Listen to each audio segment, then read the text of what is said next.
Hello, everyone. Welcome to the program. My name is William Hemsworth. It's great to be with you all today. My guest is Nate Tinner Williams. He's a convert to the faith, on fire for the faith, and he's the editor and co-founder of Black Catholic Messenger. Nate, how are you doing today? I'm doing pretty darn well. Well, good. That's good to hear. How are things going in your neck of the woods? Well, we've officially hit winter in New Orleans, which means it's going to be like 50 degrees most days, which is a little tragic for me because I like warm weather. But, other than that, we're doing pretty well. All right, good. I'm in Tucson, Arizona, and the high today is supposed to be like 65, and people all over the East Coast hate me. So that's all right. That's why I live here. But Yeah, in the summers, we pay for it though. Oh, I believe it. Same here. So, yeah, New Orleans. I've been there several. Now, Nate, I know you're a recent convert to the faith. Can you tell us a little bit about your background and how you started looking into the Catholic Church? Yeah, so I was raised Protestant, and I was pretty devout my whole life, being PK, pastor's kid. And so I was kind of set up to be not only a Protestant Christian, but probably a Protestant minister, which was kind of the direction I was heading in one way or another. And I studied theology in college, and I started to have some difficulties in my faith after college, like about how the church works institutionally. Certain denominations, that is. And then I started to see, most denominations are just like this. And it's kind of at some level, it's like run like a business and people treat it like a business. And that kind of made me start questioning things, not Christianity itself, but the way that, the brand of Christianity that I'm in. So I started to seek out other quote unquote brands, trying to find something that I thought was closer to what the first century church is like. And I had totally ruled out anything except Protestantism to find that. And so after going to the fringes of Protestantism, I realized, Protestantism is still Protestantism, and, everything's heading in the same direction. Like, I started going to a house church, and after that, really at its core was not that different from a large, Southern Baptist church. I decided to try something new, which was Eastern Orthodoxy. That was in 2018, the very end of 2018. Oh, yeah. And that was my introduction really into non-Protestant Christianity. And I kind of fell in love.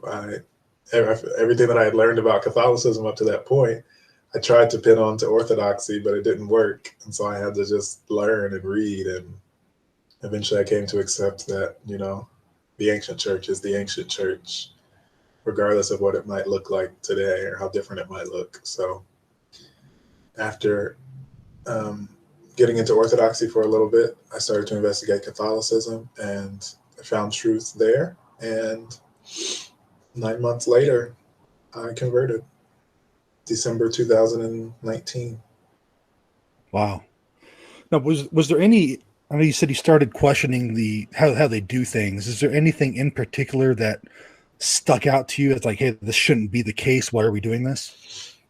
It was really the corporate aspect of things. Like I was in seminary, and I would see pastors talking about ministry as if it were like, a sales job. I'm going to do XYZ for a couple of years and then going to retire to Florida. And I'm like, what are you talking about right now? And that was kind of top to bottom. It seemed like, yeah, everybody was, trying to find their career path rather than a ministry. But I mean, that was my thoughts at the time. I know that at some level you can't avoid. Well, Catholicism is different, obviously. People aren't necessarily able to approach it that way because it's not really a job. You're signing up for life, and you're basically giving up your freedom and your decision-making power to serve the church. Whereas it can be a little bit different in that context I was in there, which is like, you can do whatever you want. You can start your own church. You can, yeah. So yeah, that aspect of things really started to turn me off, and I kind of ran from the institutional church as I saw it for a little while. Okay. Now, as you were approaching Eastern Orthodoxy, what were you reading, and what kind of stuck out that pointed you in that direction initially? Nothing. It Okay. was Christmas 2018. My house church, my Protestant house church, wasn't meeting, and I was like, "Well, I want to go to church on Christmas because it's Christmas." And I decided, because I was questioning even that group at the time. I decided to try something new. I had never been to a Sunday service at an Eastern Orthodox church, and so I went for it. Yeah, and they're beautiful churches, and the liturgies just it's beautiful. I've been to a couple myself, and so what I guess what took you from Orthodoxy to Catholicism? My my thought is that it's hard to consider one without considering the other, especially if you've had no exposure to either. And I hadn't. I'd never been in a. I think I'd been in one Catholic church before that, and two Orthodox. One, I think, Orthodox wedding before that, and in neither case was I really like seeking. I was like, man, this is crazy. I can't believe non-Christians act like this. I I I would make a caveat like most Protestants do. Some of them are saved, quote unquote, but generally I was looking at them as some other religion. And so, yeah, I'd never considered them as a legitimate option before that point. And then it just, like I said, I Okay. just went for it. And the books that I read after the fact, after I started attending an Orthodox church, were just recommendations from Eastern Orthodox people. Okay. Then you started looking at Catholicism. I guess what was that specifically like? Because some people will say, hey, Catholicism and Eastern Orthodox, same, and to a lot of, like you said, they certainly are, but there's Yeah, some little nuances in there. yeah. I realized What? I didn't answer your whole question. The That's all right. reason that I started to consider Catholicism was actually because the place that I was at, most of my friends were Catholic, and so as I was considering Orthodoxy, I they were also like, you should look into Catholicism, which naturally I was like, okay, I mean, they're not wrong. It's just I had this huge bias against Catholicism because even though I had never investigated it, I did have strong opinions about it because my hometown was quite Catholic. And so I was around Catholics. I'd seen Catholic uh, schools and churches and had all these thoughts about them, and I ruled them out. And so it wasn't until that point in 2019 rather, that I you know, listened to what an actual Catholic had to say about Catholicism. And that led me to some other books to supplement the Orthodox reading that I was doing. And I had to make a choice. And I guess it was more so that Catholicism seems to actually be Catholic in the little c sense of integrating universally, including universally, whereas Orthodoxy seems to have clearly a different kind of historical path where like most of it is ethnic expressions of the faith that are Gotcha. in communion with a couple of other or several, but not the world's ethnic expressions, but like Eastern Europe or a certain subsection of the earth. And so that was um, and also the Middle East and stuff. But Mhm. yeah, I mean Catholicism's way bigger, and it seems like they have the uh, the bandwidth to handle that, to incorporate it and to integrate it and to still preserve that unity, whereas Eastern Orthodoxy may not have that. It may not be seeking that. It may, like, if they feel like they are the church, then it's not necessary that you include all these other groups because they left, as I'm sure many Orthodox people would say. But Okay. So in that regard, did the papacy play a big role then in determining that? yeah, there's no way to integrate the ethnic expressions of the faith around the world unless you have that cap holding it all together, which, in my understanding, is part of the purpose of the Pope, is Yeah. to be that sign of unity. So that's I guess cause and effect there. Okay. So can you walk? How did you come into there? Did you start off in RCIA and go through that process? It was complicated. I did start Okay. out on RCIA. I think I was in it for maybe 6 months.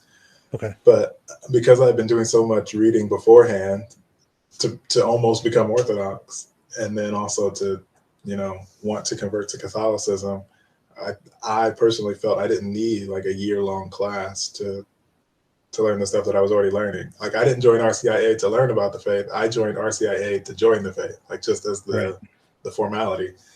And so yeah, I wanted to speed things up.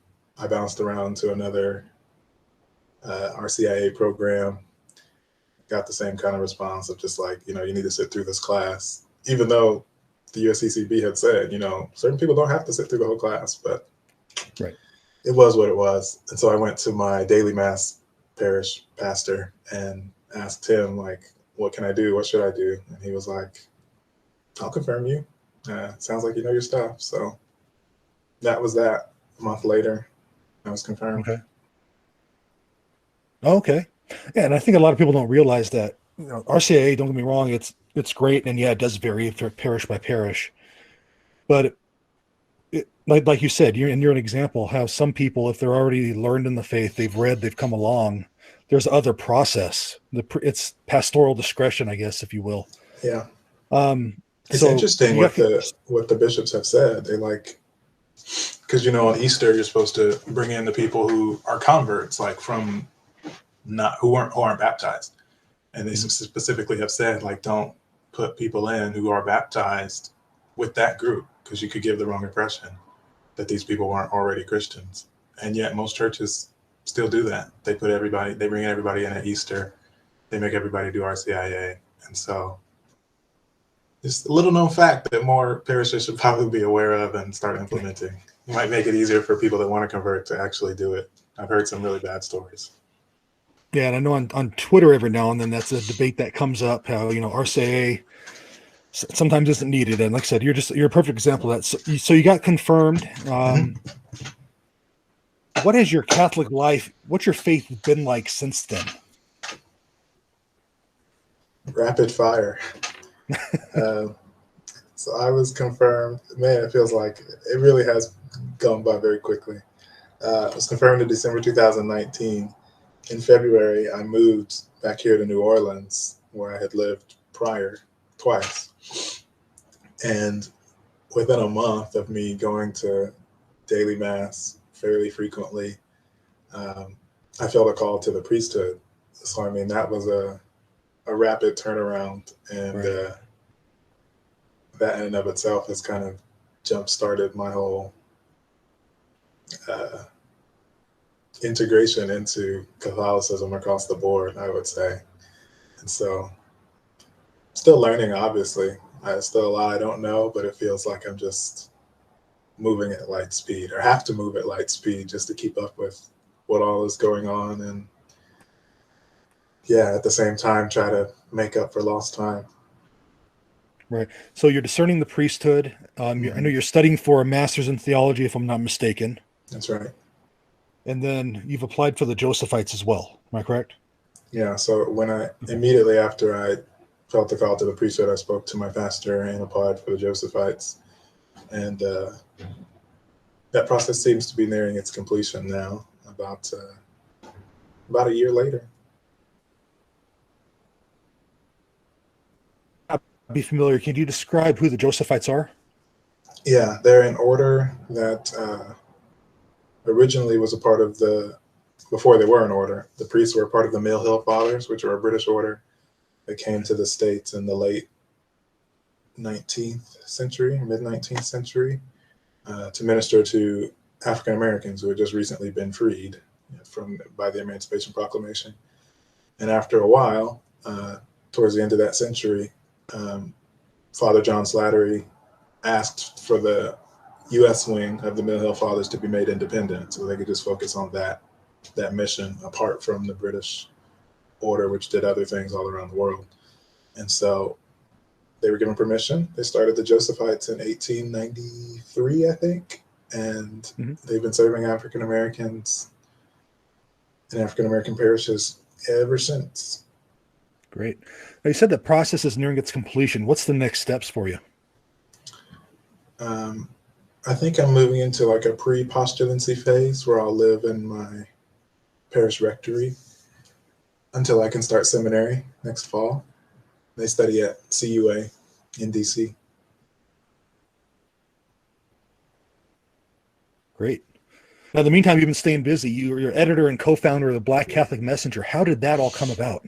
Yeah, so I I did my first semester of that master's program last summer, and part of what I was studying about was Black Catholic independence, so to speak, attempts in the past for Black people in America, Black Catholics in America, to have their own structure, leadership structure, and things like that. And around that same time in history, a gentleman named Daniel Rudd had started a Black Catholic newspaper called the American Catholic Tribune. And so I was wondering what happened to that tradition. Like, I know his paper may not exist, but what has happened since? And the answer apparently was not much. And so I'm thinking to myself, in the year 2020, why do Black Catholics not have their own publication? And there's a couple magazines put out by the Josephites, one, and Knights of Peter Claver, but those come out a couple times a year. So my thought was like, why don't we have a website just covering stuff as it happens, like everybody else in the world? So me and a group of Black Catholics got together and got it going in November last year, something like that.